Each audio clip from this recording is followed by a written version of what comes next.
Good day, and thank you for tuning in 3D, the Daily Divine Direction broadcast. For all of our new listeners and viewers who are tuning in for the very first time, I'm Pastor Pope, and thank you for allowing us to come into your viewing environment. We are here with you every Monday through Friday from 12:30 p.m. until 1 p.m. Eastern Daylight Time, broadcasting live from the FijiWater.com sponsored studio, where you can address careers, finances, entrepreneurship. You can discuss marriage, divorce, raising children, blending families, dating and relationships, whatever's in your heart, whatever's on your mind. God is concerned about that which concerns you. And so we are here with you in 3D, the Daily Divine Direction broadcast, every Monday through Friday from 12:30 p.m. until 1 p.m. Eastern Daylight Time. And our broadcast is brought to you daily by Fiji Water, Earth's finest water. You may already know that Fiji water comes from Fiji. However, did you know that it is created by nature? It is untouched by man. It starts as a tropical rainfall which slowly filters through layers of volcanic rock, where the water collects in a natural, sustainable artesian aquifer, where it is bottled right at the source, free from human contact until you unscrew the blue cap. Fiji Water, Earth's finest water, will be delivered right to your front door when you subscribe for delivery, and you'll save money at FijiWater.com. This is not just ordinary water. This is Earth's finest water at FijiWater.com. And as I mentioned, for all of our new listeners and viewers who are tuning in for the very first time, I'm Pastor Pope, and I'm delighted to be here with you, broadcasting live from the FijiWater.com sponsored studio. We are Facebook Live, we are YouTube Live. Go to YouTube, Daily Divine Direction, and you will find all of our broadcasts archived in perpetuity. So we thank you for tuning in. Thank you for being with us daily. And also, we want everyone to stay connected with us throughout the week. We are going to be expanding our internet radio station, WKAP Faith Empowerment Radio. And you can reach us at WKAPfaith.com, where we play music 24 hours a day, 7 days a week, 365 days a year, that will encourage you, empower you, and inspire you to become the best version of ourselves that we can possibly become. I just want to mention to everyone, we've been dealing with a little technical difficulties yesterday and today. Yesterday we had no audio, and we have no idea what the problem was. But I'm sure that at some point we're going to get all of these technical issues resolved, and we're a little delayed coming online today due to technical issues, but I just want to welcome everyone and thank you for tuning in. I'm going to address a communication that came in from one of our listeners and viewers who indicated that you have found it difficult to make friends in your professional career. And you say that you are often hated on by other female colleagues, and you do not know what to do that will win them over. And here's going to be my response to you. Don't try to win them over.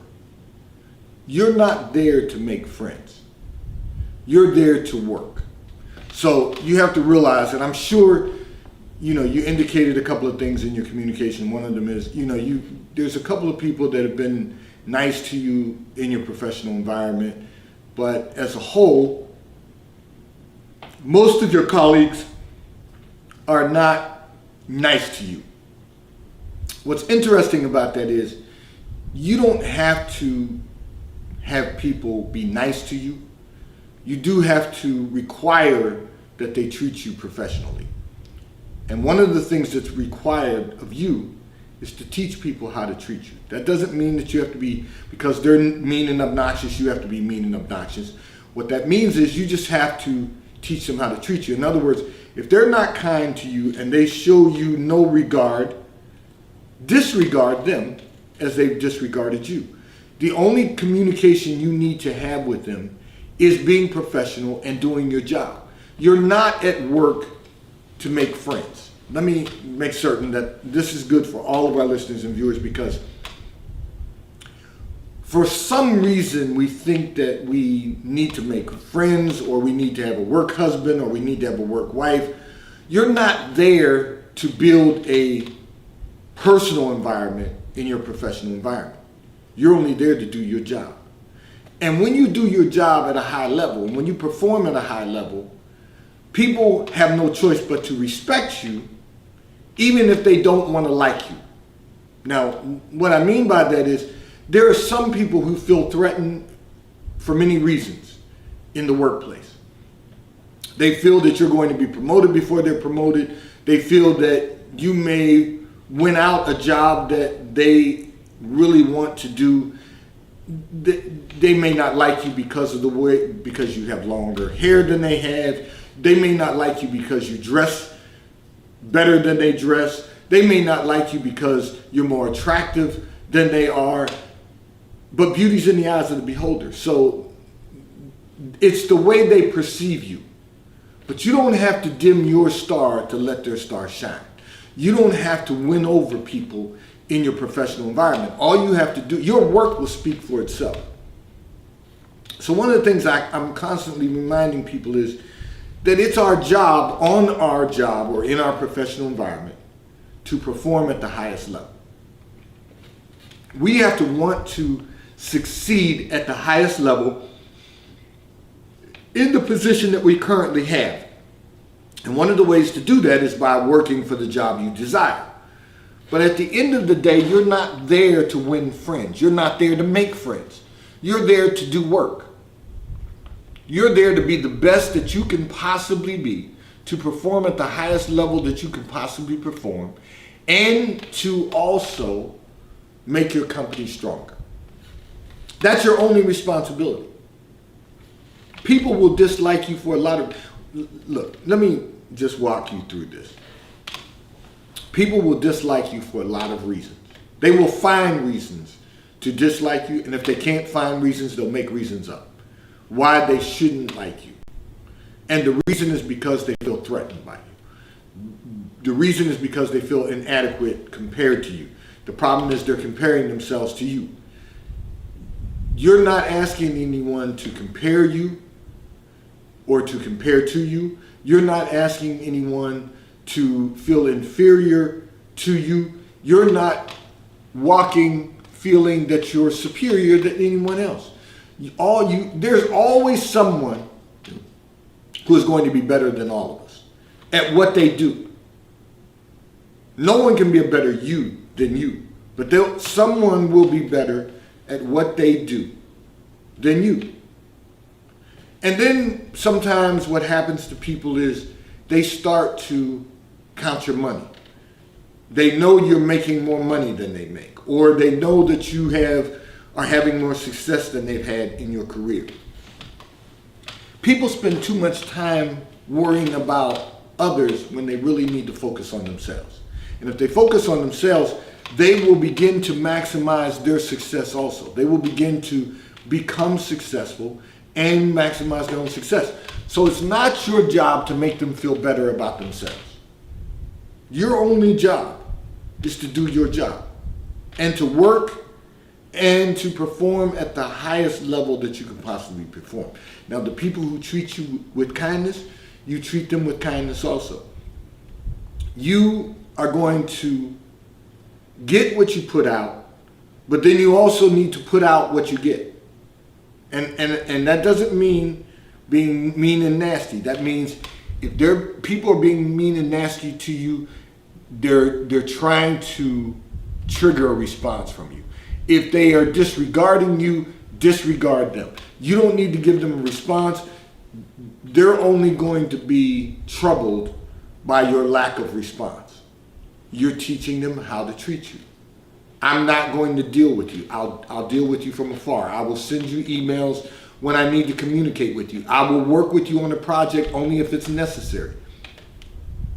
Don't try to ingratiate yourself with people who are never going to be friendly with you. They're never going to show you kindness. You don't need to spend time on them because you're wasting energy. They are never going to be your best friend. They are someone that you work with every day. That's all they are to you. They don't need to be any more. The problem is because we spend so much time in our professional environment, we want to make friends with the people that we work with.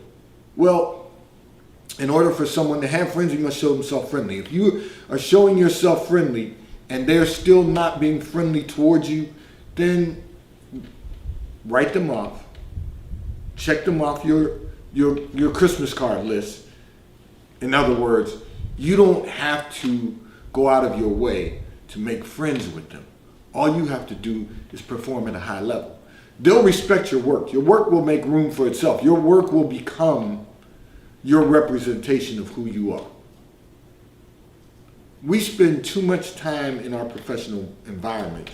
Now, we do have to learn to be able to get along with different types of people. But those are people who want to get along with you. Otherwise, it's important for you to just do your job. And at the end of the day, go home and build a great quality of life in your personal life. Your work will make your professional life comfortable for you if you focus on just doing your work.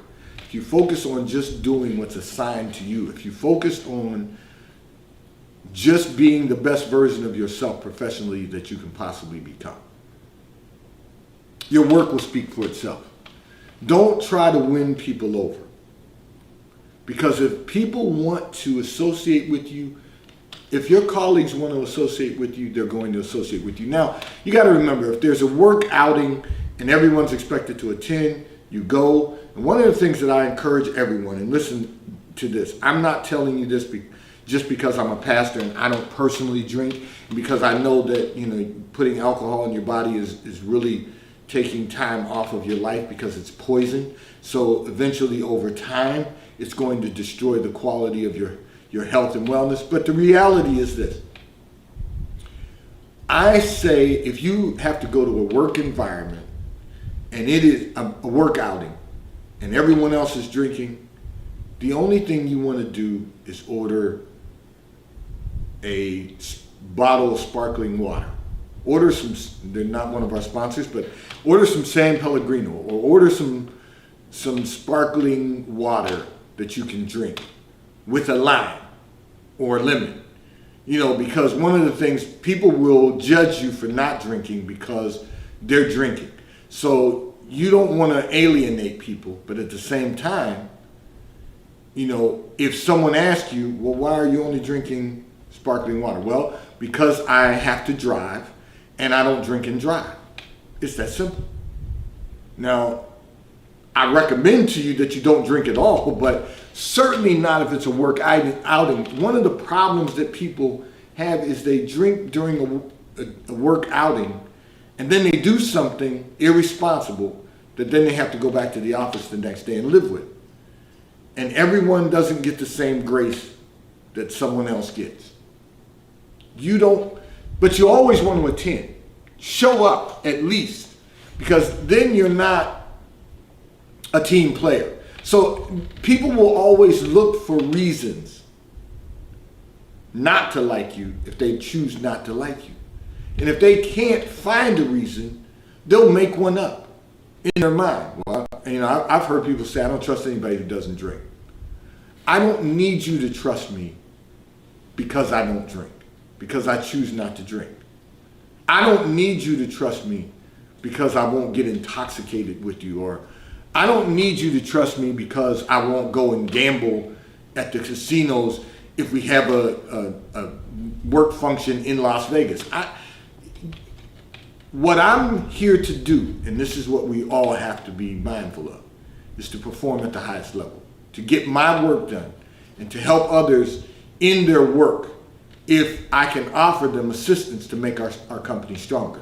That's your goal as an employee. And if you're an employer, you definitely have to take into consideration everything you're doing, because all eyes are on you, the way you treat people. So I just want to remind you that the importance is not to win people over at work. The importance of winning souls in your workplace ministry by demonstrating your Christian faith, by demonstrating your character and your integrity, that's important. But making friends, not so important. we've got to realize that work is a place, your professional environment is a place to be professional and to put in good work. That's all. And at the end of the day, go home and build a better quality of life with your family and your friends. This segment of the broadcast has been brought to you by T-Mobile, America's largest, fastest, and most reliable 5G provider at no extra charge. So if you're not currently a T-Mobile customer, you may call or text on the T-Mobile call or text line at 267-992-1424. We will place you into our queue so that you may become a T-Mobile customer and experience America's largest, fastest, and most reliable 5G provider at no extra charge. Taxes and fees are included in your bill. And if you auto pay by attaching a credit card to your account, you will receive a discount on your monthly bill at T-Mobile, America's largest, fastest, and most reliable 5G provider at no extra charge. I'm going to address another communication that came in from one of our listeners and viewers who indicated that your children are now adults and they now give little time to you and your husband. However, you struggle with the fact that you do not see them often, and you want to know, how do you deal with the emotion of not being able to see your children on a regular basis? So let me tell you what I garnered from your communication as I was prayerful about this. You too are of the baby boomer generation. You also. So one of the things you have to realize is that as baby boomers, we are, first of all, we are the wealthiest generation and of our time. There's more wealthy baby boomers today than there have ever been in history. More people because we're the largest population. And because many of us were on a struggle from our childhood, and then our challenges of success in our careers, we have wanted our children to have a much better life than we endured. We gave them high expectations because everything that they desired, we gave to them. Having said that, what's happened is that the generation behind us has become a very self-consumed generation because we've all made everything about their lives. The millennial generation are too busy to focus on spending time with their parents. They make themselves busier than they really are. They do everything that they possibly can to stay busy, to experience, and so consequently you're not going to see them that often. You know, that's a reality. And you most of the millennial generation you will only see when they need help. Now, when they need your help, because they know you have more resources than they have, both tangible and human capital. They know you have more resources. They make a lot of friends with people who like them, but they know that you and your inner circle love them. So they really are going to come around when they need help with something. That's most of them. Now, I will say, we have 2 adult children also. And we don't see our children as much as we'd like to. Our son, who is the oldest, we see him once a month. He lives in a different city. Well, he lives in New York. So we see him once a month. And he has a full travel schedule with his company that he and his college roommate have owned since 2015. They have their own business. He travels a lot. I get it. Been there, done that. So I understand that we're going to see him about once a month. Well, not about. We see him once a month. Whether he comes to visit us or whether we go to visit him, we see him once a month. Our daughter, who lives closer to us in Philadelphia, we see her every other week. We would love to see our children more, but we understand that they both have busy schedules. Most millennials, you might not even see them that often. And the reason is because you're only going to see them when they need help. And that's just the reality of what we've created. All of us, of our generation. You've got to understand that even at this point,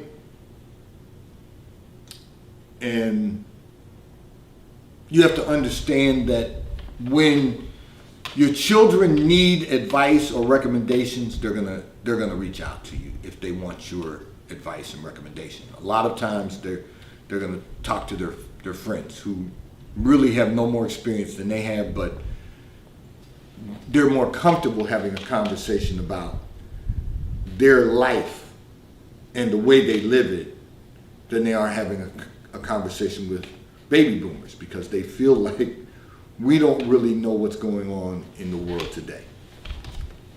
But you're available to them if they need advice, recommendations. We're also available to them if they need help. But other than that, they're going to live their lives. And you've got to be okay with that, because that's what we've created. What our hopes were is that they would pick up the mantle when we drop it and are called to glory, to go home to be with the Lord, that they would then carry on and have a better life than even we've had. You know, one thing I've always told my children, I don't want you to be like me. I want you to be better than I had ever hoped to be. And so having said that, you've got to understand that you can't struggle with this. You've raised them and nurtured them to become adults. And you can only hope that now that they've become adults, that they're going, by your example, they're going to build a great life. They're going to build a great quality of life. And if they do that, then you've done your job. So don't struggle with the fact that you don't see them as often as you'd like to, because you've done your job. Now it's time for you and your husband to focus on you. It's really time for you to focus on the two of you, because you've done your job. You've done what every parent hopes to do, and that's raise your children, nurture them, prepare them for, send them to school, prepare them for careers, and hope they build a great quality of life and leave an inheritance for them and your children's children. If you've done that, you've done what the Bible has told us to do. And you can be at peace, or you should be at peace, because you've done exactly what God has assigned for you to do in the life of your children. This segment of the broadcast has been brought to you by Charles Tyrwhitt, located in London, the UK. They also have stores in New York, Chicago, Washington, D.C., and at the King of Prussia Mall in King of Prussia, Pennsylvania. So if you're in any of those areas, stop in at their retail stores. They have everything a man could possibly need: shirts for men, ties for men, suits for men, and accessories. I'm in Charles Tyrwhitt attire today, and if you're not in any of those areas, you can order from Charles Tyrwhitt at ctshirts.com. They will ship and deliver right to your front door in an appropriate period of time. And The White Company, located in London, the UK, and they also have a store on Fifth Avenue in New York. So if you're in New York, stop in at their retail store. They have everything you could possibly need: home goods, clothing for men, women, and children. And if you're not in New York, you can order from The White Company at thewhitecompany.com. They too will ship and deliver right to your front door in an appropriate period of time. I'm going to address another communication that came in from one of our listeners and viewers, who indicated that you find that managing your time is very difficult. And you want to know how can you get more out of your time daily. And so I'm going to respond to this in a little different way because you're not the only one. I've been getting a lot of communications from people who have heard me talk about time management, heard me talk about managing your time effectively and efficiently. And so I'm going to respond to your communication, and I'm also going to respond to all of our listeners and viewers who have sent in communications about time management. So some of you have asked me to share my daily schedule with you and what my daily schedule looks like. So first of all, I'm going to address our listener and viewer who sent in this communication by saying this. We all have the same amount of hours in every day. So you've got to determine what you're going to do with those hours. You're finding it difficult to manage your time because you're not compartmentalizing your time. And so all of you have heard me talk about managing your professional life in a way that you're going to focus on all 5 segments of business: administration, development, management, marketing, operations. Okay. 2-hour segments of every business segment. That gives you a 10-hour business day. So I'm going to walk you through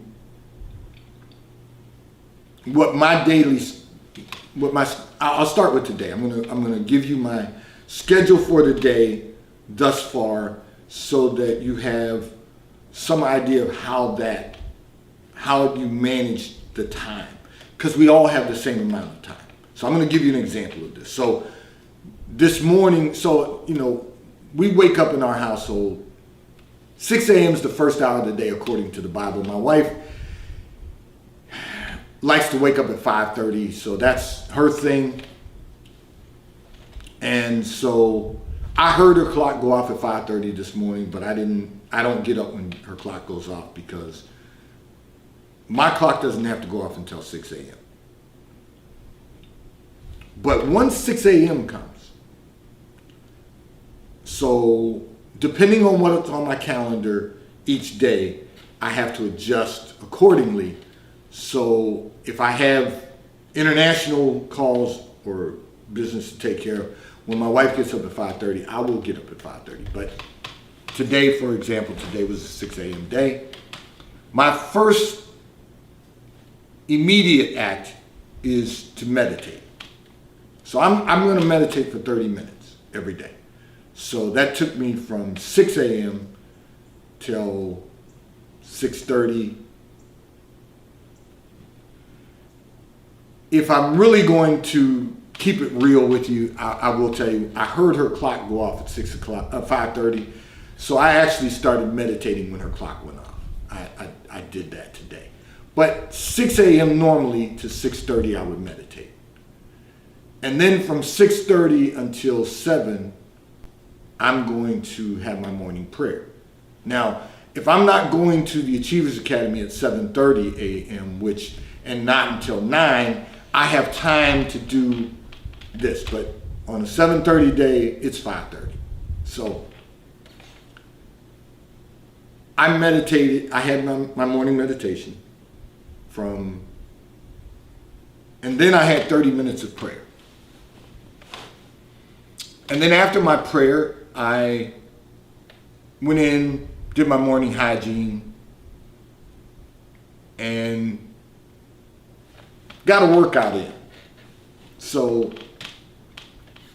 I know that from 6 a.m. until 8 o'clock, that's pretty much what I'm going to be doing. And then I'm going to shave, shower, and by 8:30, I was out of the house this morning. And so now from 8:30 to 10:30, I have administrative work and development from 8:30 to 10:30, it was administrative work.